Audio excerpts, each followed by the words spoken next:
De regreso, amigos, a Jugando Pelota Dura. Gracias por continuar con nosotros. Definitivamente no podemos seguir este programa sin hablar del tema del que se está hablando en todos lados, que es el tema del juicio en contra de Félix Verdejo. Hoy está con nosotros para hablar de este tema la licenciada Mayra López Mulero. Buenas noches. Buenas noches. Y gracias por estar aquí con nosotros. Margarita, Carlos, un placer. Gracias por estar aquí de nuevo. El licenciado Pedro Berríos, ex fiscal. Buenas noches. Buenas noches a todos.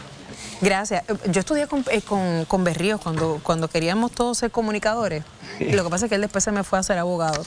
Y después tenemos también aquí al licenciado Alberto Rivera, abogado que litiga, ¿verdad?, en la Corte Federal. ¿Cómo Buenas noches a todos. Saludos. Muy bien, gracias. Hoy es el 8º día del caso que se ve en contra de Félix Verdejo. Y yo tengo una pregunta que la he venido queriendo hacer desde, creo que el 2º día.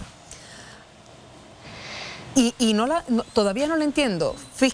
Tanto la Fiscalía, Mayra, y esto me lo puedes contestar tú, tanto la Fiscalía como la Defensa han estado constantemente haciendo mención de las relaciones pasadas de Keishla Rodríguez. Y yo en algún momento te tengo que decir, y me perdonan si yo creo que la palabra se puede utilizar, pero pienso que hay como un slut shaming en este caso. ¿Cuán pertinentes son las parejas de Keishla Rodríguez en este caso? Pues mira, yo creo que tu pregunta es muy legítima. Para mi sorpresa, en este proceso se ha permitido algo que es prima facie inadmisible, que es la prueba de carácter. Se supone que la evaluación que se haga ante ese jurado de la prueba que desfile por parte del Ministerio Público esté centrado en los sucesos estrictamente alegados en el indictment. Entonces uno dice, pero ¿por qué es importante traer a una expareja de Verdejo para que hable de que, bueno, que en algún momento él le solicitó que abortara, etcétera? Claro, eso ocurrió hoy. En mi opinión, eso es inadmisible y es claramente objetable. Eso es prueba de carácter y tú no puedes evaluar la conducta de una persona a base de sucesos que no tienen nada que ver con los hechos que están en cuestionamiento y que están siendo escrutados ante ese jurado. También, por ejemplo, esta expareja de él también plantea que él la agredió físicamente. ¿Eso no podría ser una consideración para plantear la Fiscalía? Es una persona agresiva. Precisamente eso es lo que está prohibido por las reglas de evidencia, porque tú no puedes partir de la premisa que esta persona actuó conforme a lo que hizo en el pasado, ¿entiendes? Tú no puedes, guilty by association, tú no puedes declararlo culpable bajo asociación. Claro. Le pregunto, licenciado, si está prohibido, es decir, si eso no era lo acordado, ¿verdad?, que se admitiera, pero ya pasó. Ya entonces se sembró esa duda, ¿verdad?, frente al jurado en términos de ese carácter, de ese hombre, digamos, picaflor, que era agresivo, que golpeaba, que le decía a las mujeres que salían embarazadas que tenían que abortar. O sea, le pregunto. Bueno, hay delitos que conllevan establecer el patrón, como son algunas modalidades de la violencia doméstica, y ahí pues puede haber un choque en términos de que si el fiscal tiene que probar el patrón, pues ese elemento es pertinente, y en esa ocasión pues tiene que sopesarse el efecto de lo que puede ser impertinente de conducta pasada, que prueba de carácter claramente inadmisible tanto a nivel federal como estatal. Pero arroja la sombra. El problema es que eso afecta al jurado y pudieran estar incurriendo los fiscales, desde mi punto de vista, en abriéndole flancos de ataque para propósitos apelativos, salvo que se plantee que la defensa no lo objetó oportunamente. Claro. Hoy habló la esposa, la ex. La más reciente. Ya yo ni sé quién es quién en este caso a veces, pero la madre de la hija de Verdejo, eso fue uno de los... Esa era la mujer oficial de la él. oficial. La oficial que de hecho bueno, es que a mí no me gusta utilizar los nombres que usan quizás allí, se usaron palabras que a mí no me gustan y las objeto totalmente como en términos filosóficos, pero también, además de eso, hablaron de las 3 veces que pasó el día de los hechos Verdejo por el Teodoro Moscoso y había un testigo que validó que pasó 3 veces a diferentes horas, cada 15 minutos. En menos de una hora. En menos de una hora. En la mañana, no sé cuán pertinente sea que no tenía balance en esa cuenta, pero ¿cuál es la pertinencia de esos viajes en el Teodoro Moscoso?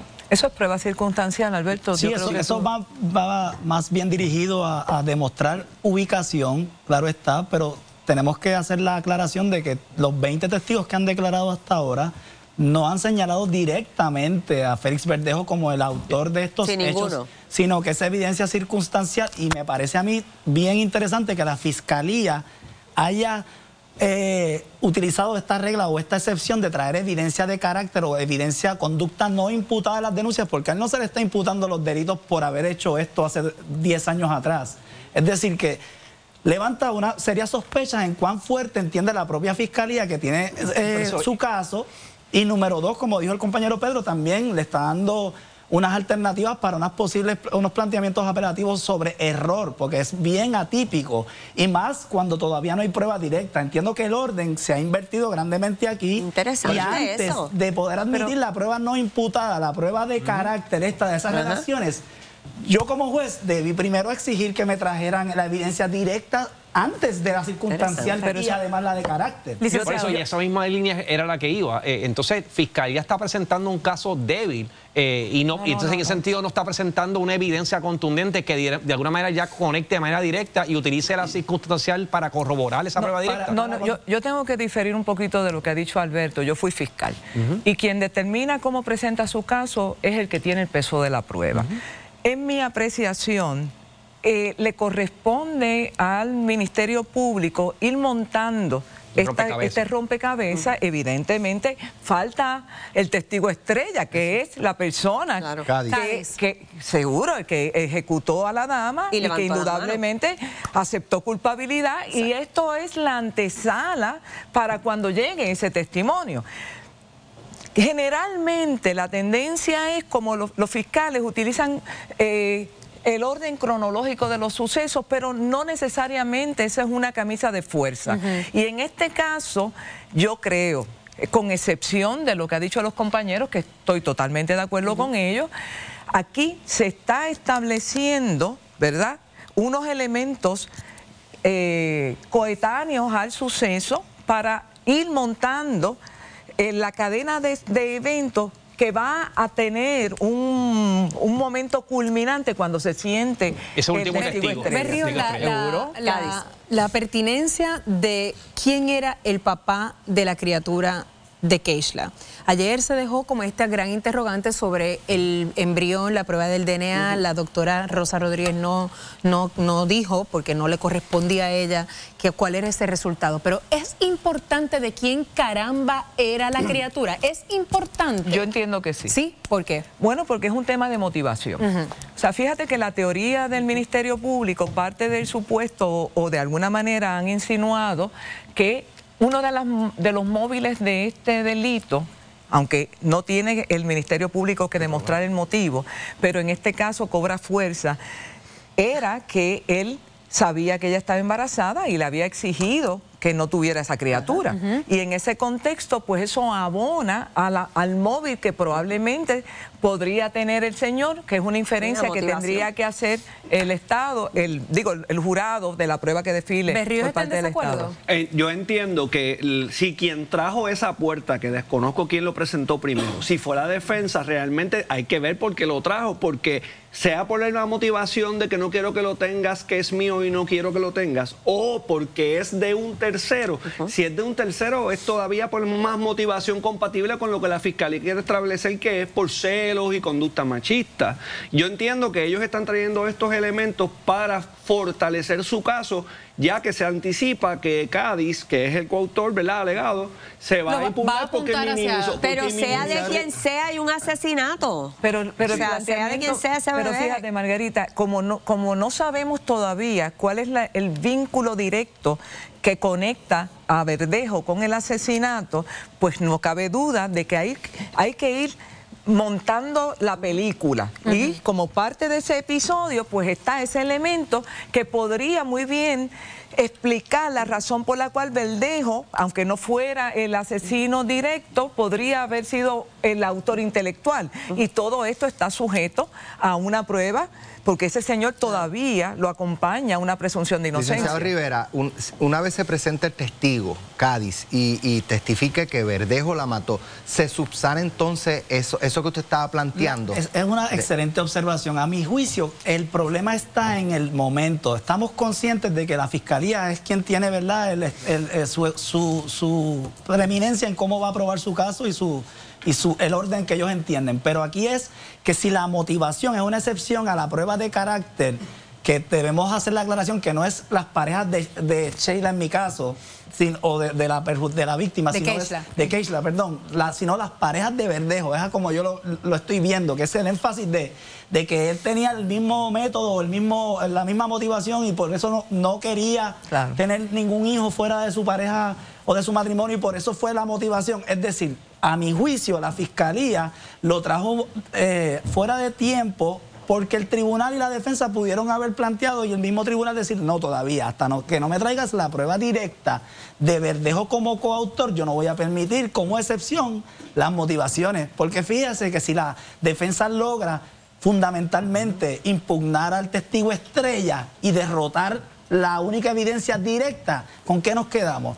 Con una evidencia circunstancial y con una prueba de un motivo que es prueba de carácter inadmisible que puede ser revocado por un tribunal como Boston. Por otro lado, también nos quedaríamos en el caso de que resultara por el DNA que el hijo no era de Verdejo, nos quedamos con una mujer asesinada, muerta, ejecutada, maltratada horrendamente, en el crimen más horrendo que yo puedo recordar de los últimos tiempos.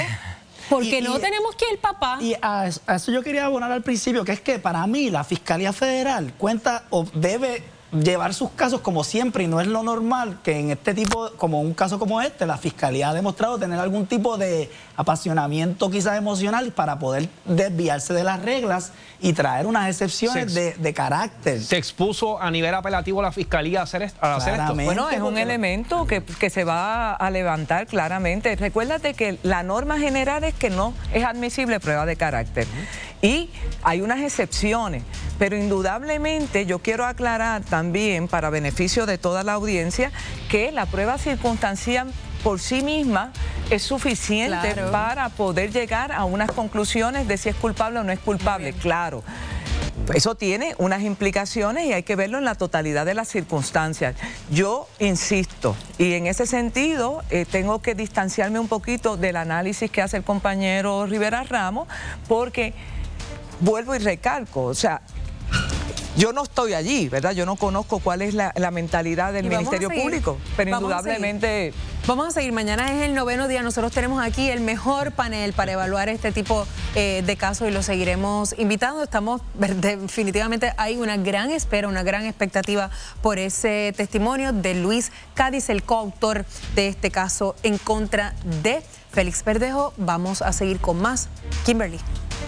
Gracias, Denise. Y si a usted le gustó este análisis, prepárese porque arrancamos nueva media hora con excelente información y la descarga de nuestros panelistas que tendrán que decir. Y nuestro Ferdinand termina su tratamiento y aquí le mostramos el hermoso y emotivo momento. Está jugando pelota dura, pero antes paso contigo, Margarita.